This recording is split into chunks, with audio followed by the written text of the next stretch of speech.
Con el deporte es posible construir la cultura del encuentro entre todos por un mundo de paz.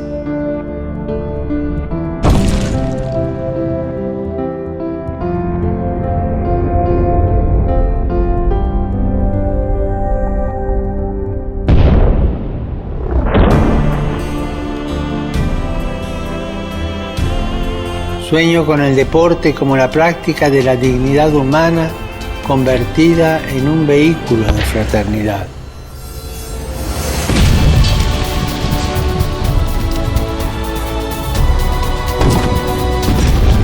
Entrenamos juntos esta petición, que el deporte fomente el encuentro fraternal entre los pueblos y contribuya a la paz en el mundo.